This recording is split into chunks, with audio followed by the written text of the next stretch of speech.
Hello, I am here to teach you how to make chili.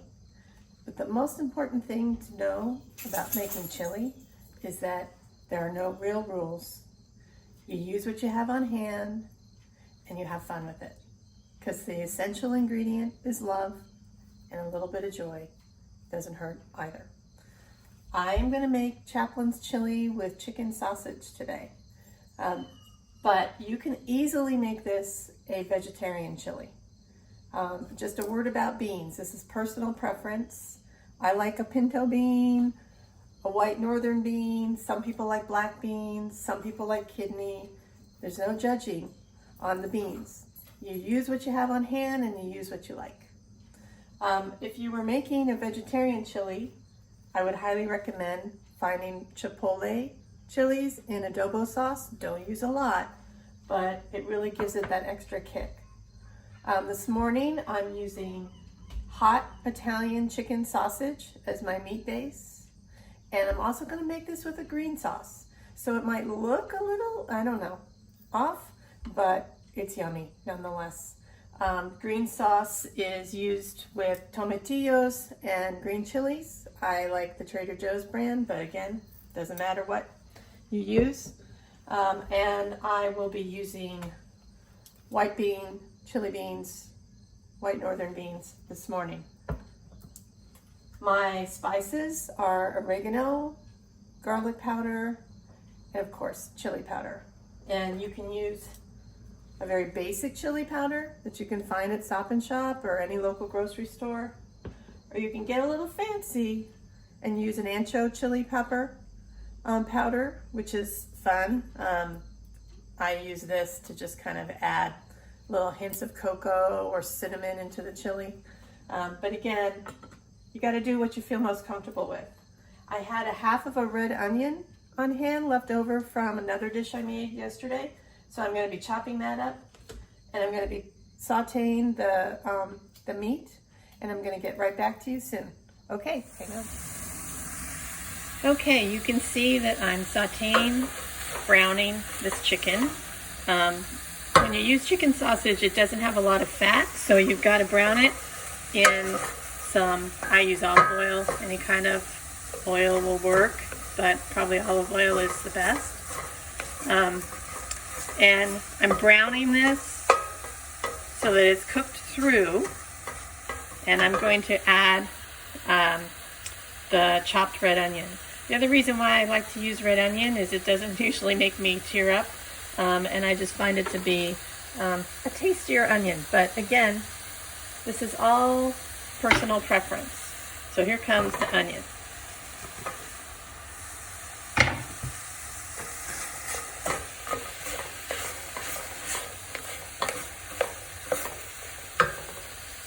I'll be right back. And we're back. So people often ask me, Sharon, why chili? Why do you always cook chili? I love chili. I feel like it's one of those dishes that you can use in many different ways. My husband loves it when I make chili and put it on spaghetti or elbow macaroni. I love it on cornbread. I really love it on mashed potatoes. Oh my goodness. It's very, very decadent. But it's also something that's pretty cheap to make. You can use dried beans and soak them overnight. Dried beans, a pound of dried beans probably is less than $2 at the market. I also cheat a little bit when I make chili. I put salsa in it. Like I said earlier, I'm making this green chili because I love salsa verde. But you can also use a red salsa. I've got Trader Joe's stuff on hand, but really any salsa will do. If you find Herdez brand, that's a really good brand of salsa, both the red and the green. I also think the salsa just inserts some extra special kinds of peppers that you might not have on hand, but they've already been cooked and processed by the good people that made the salsa. Chili seems to make people happy too, and I love that. So now I'm going to spice it.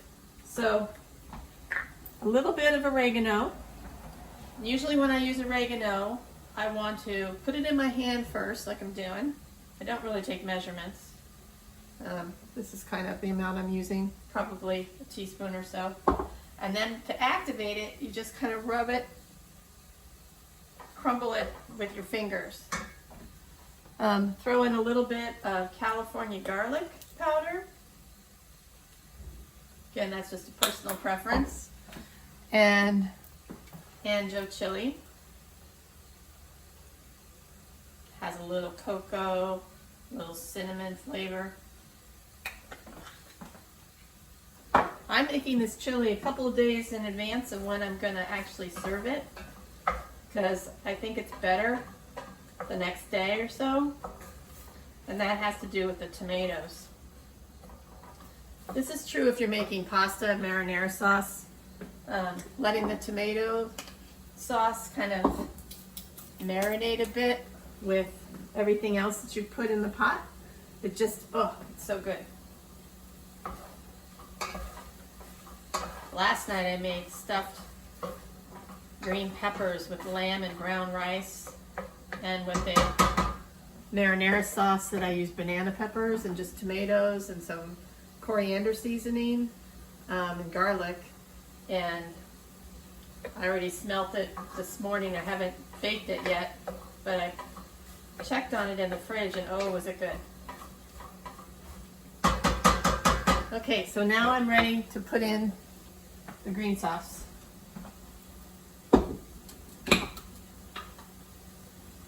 Just throw the whole jar in. That's all you gotta do.